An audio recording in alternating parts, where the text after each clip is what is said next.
Hey, guys. This is your girl, Miss Motivational Mogul Mindset, Ava Cherie, the Inspire. And I wanted to push through today for the Wake Up Wednesday because I wanted to continue with the Breaking Vices and Peeling Back the Layers series that I'm doing. So today I wanted to talk about peeling back the mask. What's behind your closed doors? On part one, we talked about envisioning your body as an apartment complex, and that you're allowing different things to reside in your spirit, in your mind, in your body, preventing you from healing properly, preventing you from thinking properly and controlling your thoughts. Negative energies and things that you feast on and look at on TV or listen to and read on social media to numb out the things that you're really going through and that you really don't want to deal with and that are left unaddressed. And I call this masks off. What's behind closed doors?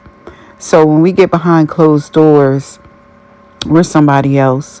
That may mean that we come home, we take off our suit, we take off our nice, attire that we go out in. We are our best representative when we step out of the house, right? And I'm going to stop right here and I'm going to say this. My mother always told me, never look like what you're going through.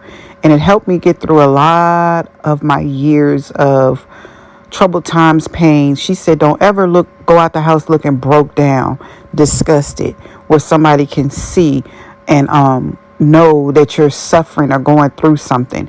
But she never added the context of it, the backstory. Because we were brought up in a household of abuse, I realized why she made an effort to keep us sharp, keep us on point, do well in school. And it wasn't to put up a facade because we was real enough to deal with and recognize what was going on. It was the opposite. It was to say, if you go out looking negative, beat down, drained, she was preparing us for the spirits, the dark energy that's waiting to attach to us, to remind us of how bad it is, the struggle, how to be faithless instead of being faithful. I realized that when she said you step out the house with your best on, your sharpness on, it makes you feel good. It makes you have hope. It makes you see the light in the dark tunnel. It makes you keep forging ahead, and it gives you strength. And that was the best thing, one of the best things she imparted to me, because I do that to this day. I do it with my kids. But what's going on behind the closed doors? Even though she did her best at doing that and keeping us happy with music and activities, we didn't talk about the monster, the giant, the devil in the room, in the house. We didn't talk about the fear that was overriding our faith. We didn't talk about faith, although we lived in the church, daggone there. So what's going on behind your closed doors when you go home at night, when you get ready to rest? How good do you really feel about yourself? And how nervous are you, and how anxiety ridden are you about the things that are left unaddressed, that you dare not pull that rug back, pull that Band-Aid off, pull that mask off, and have to look at? And a lot of times people can't even look themselves in the mirror. So when you pulling back the layers of this behind closed doors, make sure you have the right support. Make sure you have someone who's equipped. Make sure you have someone who's confident in who they are and not going to take this as a stepping stool to remind you you're nothing, to downgrade you even more than what you feel like you are, to throw your things up in your face, to make sure you're going to have somebody around that can support you, that have broken some chains and cycles in their own lives, who have stood in the gap and advocated for others during their weak moments. Don't just let anybody during that time in that sacred space when you're attempting to say enough is enough and you're going to go in and dig up some roots. You got to have somebody that don't mind getting in the dirt, that can pull their sleeves up, that's not going to judge you from the right to the left, that's not going to be so astounded and shocked what pops out of that root that they're going to step back and bounce and leave you hanging for dry, but tell your story to the world. No, we don't want them kind of people. We want the people that can de-root, cut it off, and then also teach you how to sow good seed back into yourself, pour back into you, energize you, reinvigorate you, see that ground that you just pulled that root up as a fresh opportunity to grow fresh stock, manifest great things, bring things to full fruition, give a praise about the harvest that's to come, give you a different perspective and outlook on the fruit that you're about to bear. So you want to always make sure you're in a safe place to do that. A lot of people in denial, a lot of people start to blame others. A lot of people behind closed doors are envious. You'll find people that you get into these relationships or you're in business with have mastered front and mastered what it looks like when they go outside and they go in their social circles.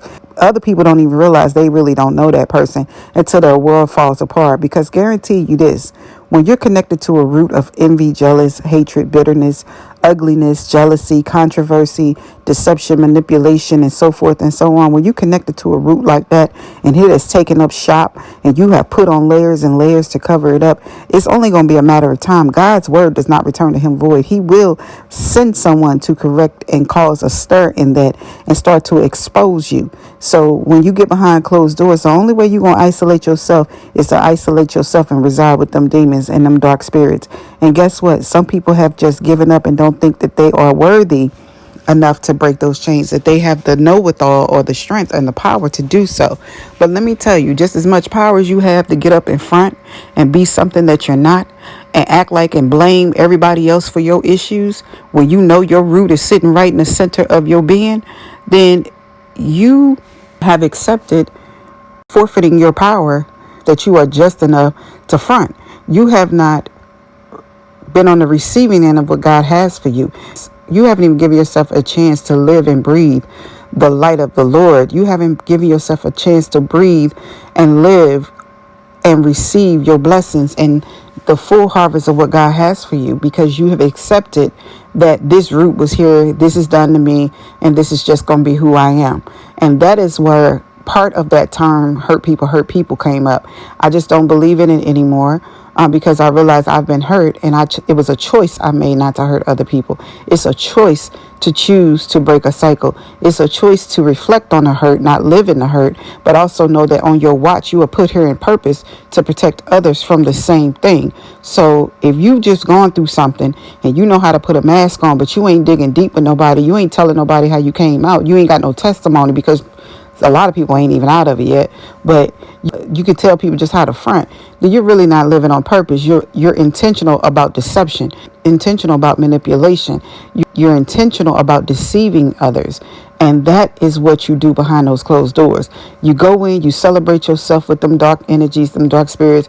And a lot of time darkness make people look successful. But when they go in, they're isolated, they're alone. They ain't really got nobody that's going to celebrate with them because they can't take the mask off.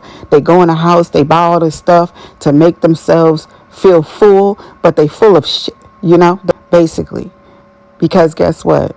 They know if anybody came in and opened one of them doors, they would have to scramble to put on what they put on every day when they leave, all those masks, all those layers.